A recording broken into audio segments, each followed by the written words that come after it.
Let's go, people, let's go. It's Prognosis Negative time.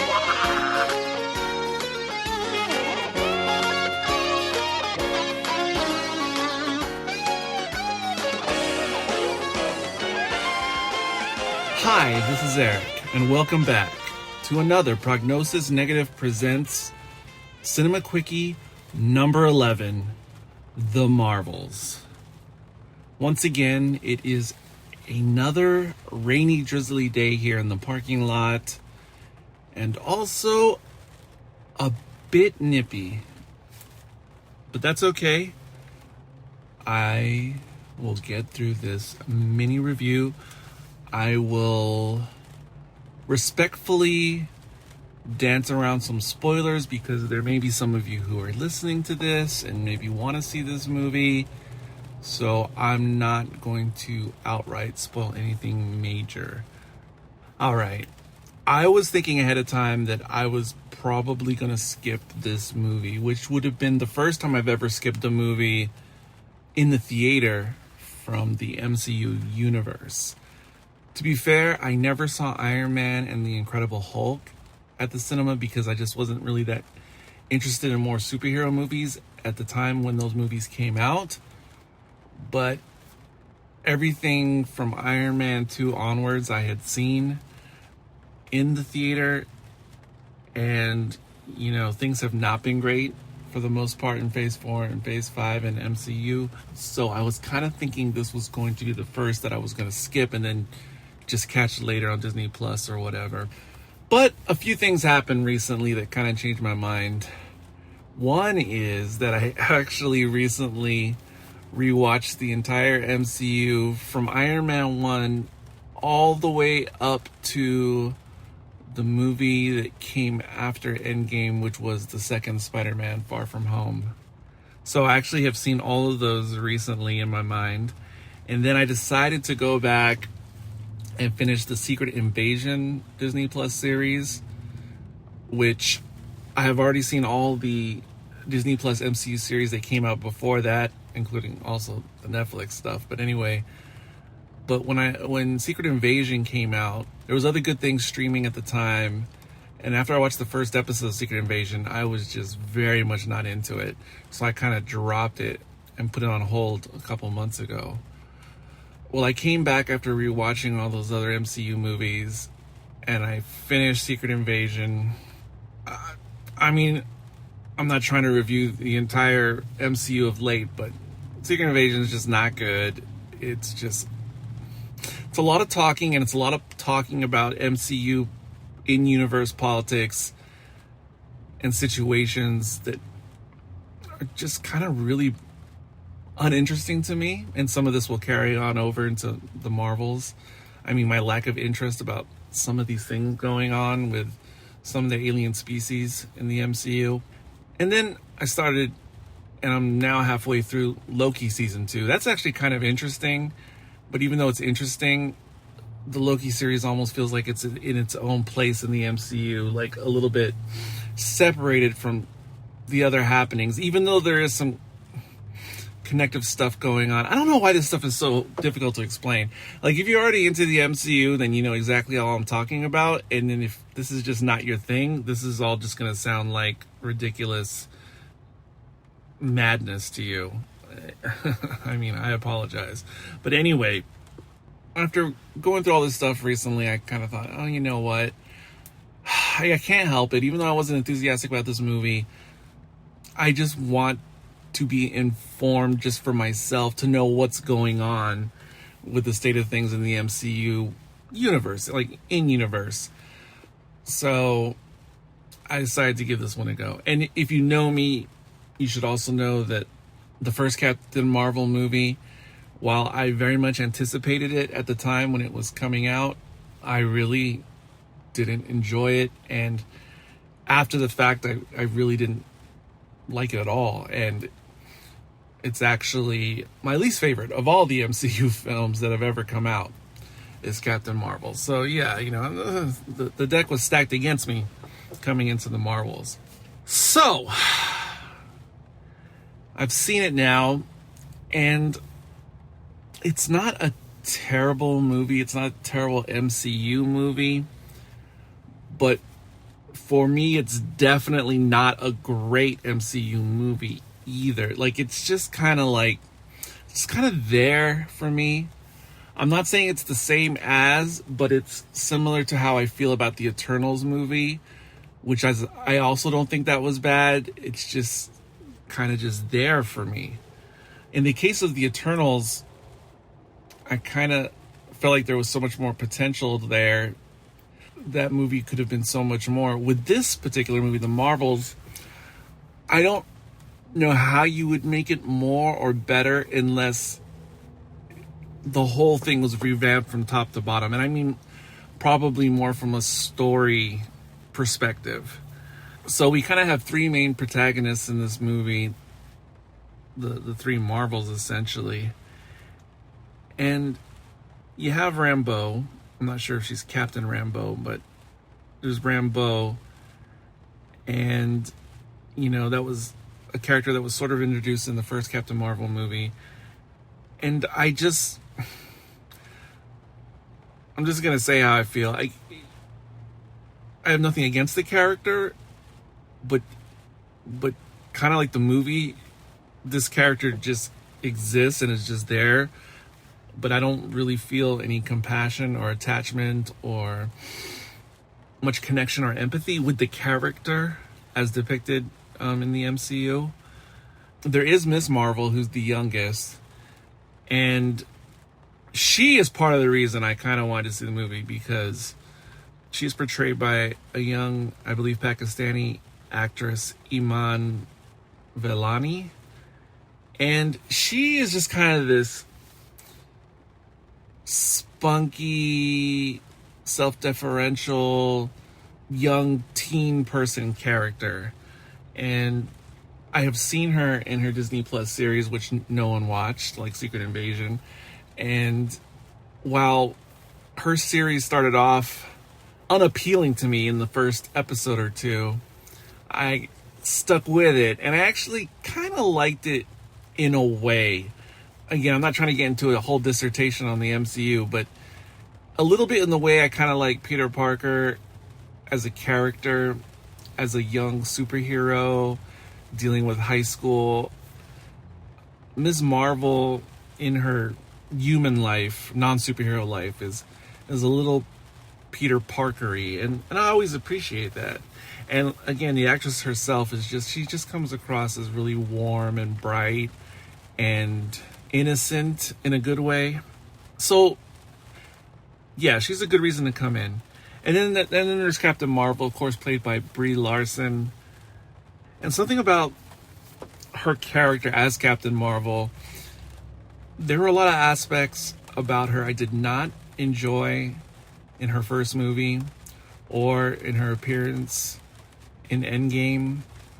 But it seems obvious that they have kind of softened her and toned her down a bit with how her character comes off in interactions in this movie. And that's good. I mean, it makes her less abrasive, in my opinion. But at the same time, she still comes off as a little bit empty as well, figuratively speaking. Like, she went from a tire that was overinflated to being a tire that's a bit underinflated. I don't know, that's probably a terrible metaphor. At least she didn't bother me. I guess that's a good thing. But here's the thing, though. And I think this is kind of an issue for people coming into this movie.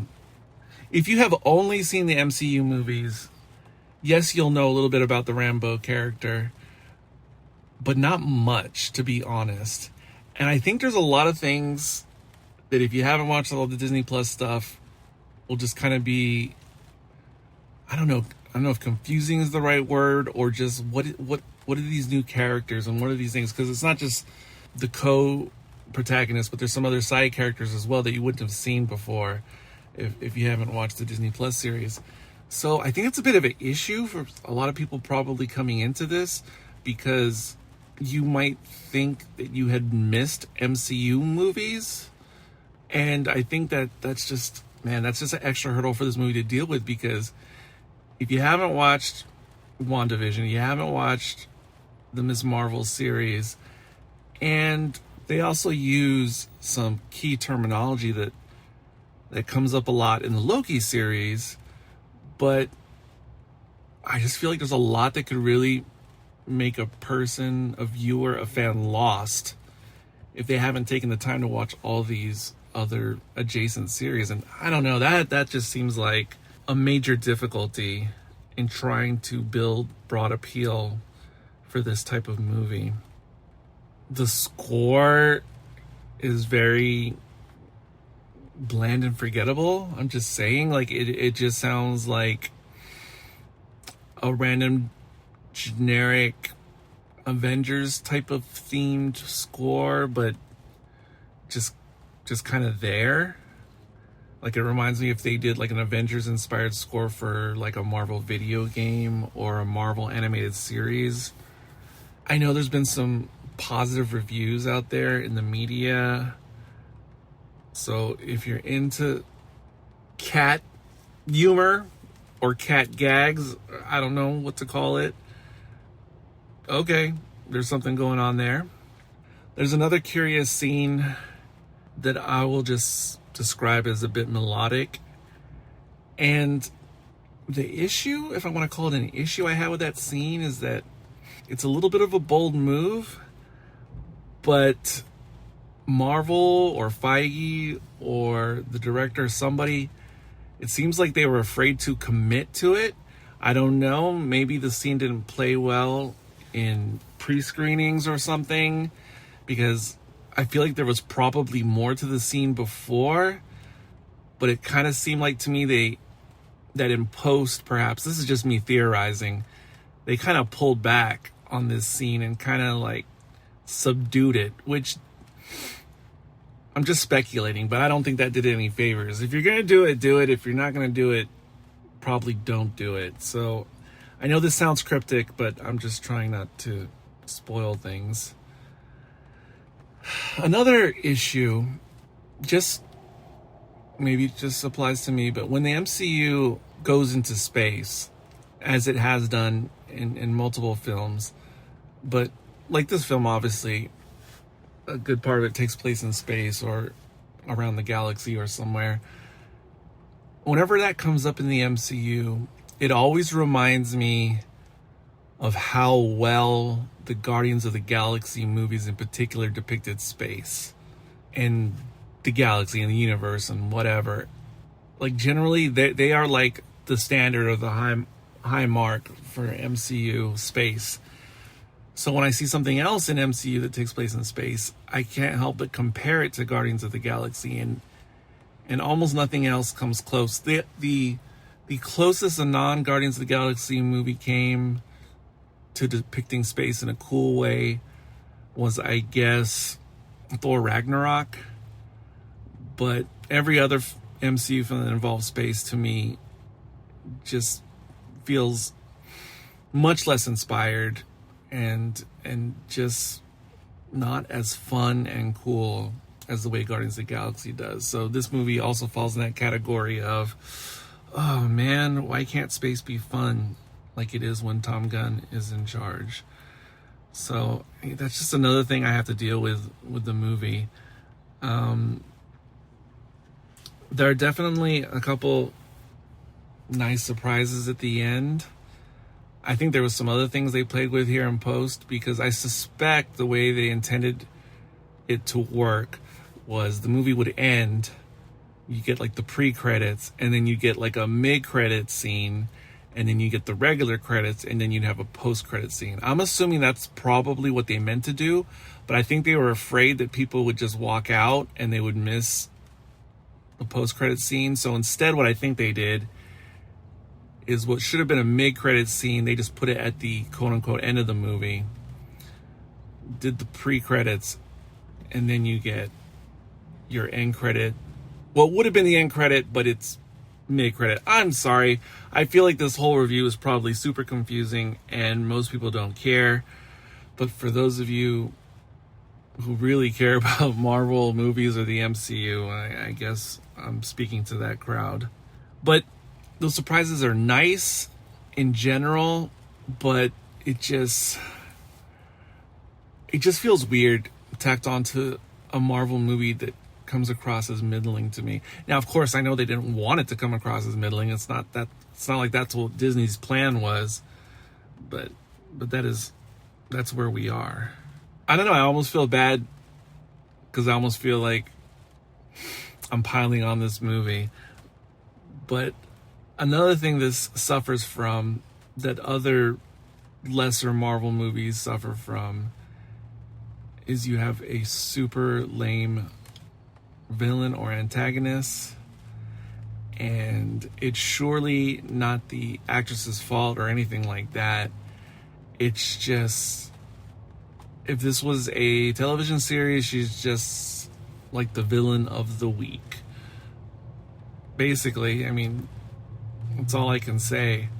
They've done this before in the MCU films where they have someone who we may or may not have known before in a previous film who felt slighted and aggrieved by a character in a previous film, and now they are filled with rage and revenge and, you know, whatever. I don't know. It's really passé. This movie is barely about the villain. It is much more about the protagonist and their interrelationship and dealing with their own personal feelings. And I mean, that's really what the movie's about. It's barely about the antagonist. There are some attempts at humor here and there. At least it's not forced. Not forced like the way humor was forced in Thor: Love and Thunder.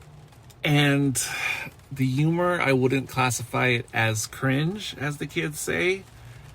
But also for me, it wasn't funny. It was just kind of, again, like as if they didn't want to commit to certain things that they were putting out in this movie. You know, it felt like, oh, like we want to be funny, but we don't want to try hard. And then it just comes across as lackluster. Like, I'm not trying to bash this movie. I almost kind of feel bad for this movie in a weird way, even though I don't know what stake I have in this.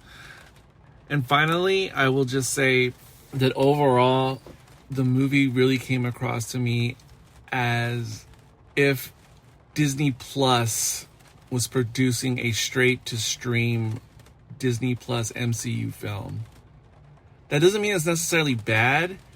It feels like it has a similar budget to the MCU series that exist out there on Disney Plus, and it just felt like they concentrated the budget into was it a 90-minute movie? I don't even know if the movie was 2 hours long. It did not seem very long. I'm not sure on the runtime, but the movie did not seem long, and it felt to me like something that had a decent budget, but was meant straight for stream. I'm just being honest. And how will I rate it? Well, I will rate it out of 5 flirkins. And I guess I don't know why I feel the need to be kind to this movie, but I will give it 3 out of 5 flirkins. In the tapestry of the MCU, it's just kind of in the middle, or maybe a little below middle in the mix of all the MCU films up to now. I would say that the people who should see this movie would be, if you consider yourself like a diehard MCU completionist, then of course see this movie. If you're a big fan of the first Captain Marvel movie, or the character Captain Marvel is depicted in the MCU, then you should see this movie. If you're a fan of the Ms. Marvel series on Disney Plus, you should see this movie. But if you don't fall into any one of those 3 categories, I don't think you will enjoy this movie. I think there will be a lot of things you won't understand if you haven't seen those other Disney properties, those other Disney Plus MCU properties. And so for everyone else, I would recommend skipping it and just watching it later at some point when it comes out to stream. Well, I apologize about the raindrops, but just trying to stick to the concept and give my quick reaction having just walked out of the movie. But closing out the podcast, this is Eric, and the parking lot is yours. Prognosis negative.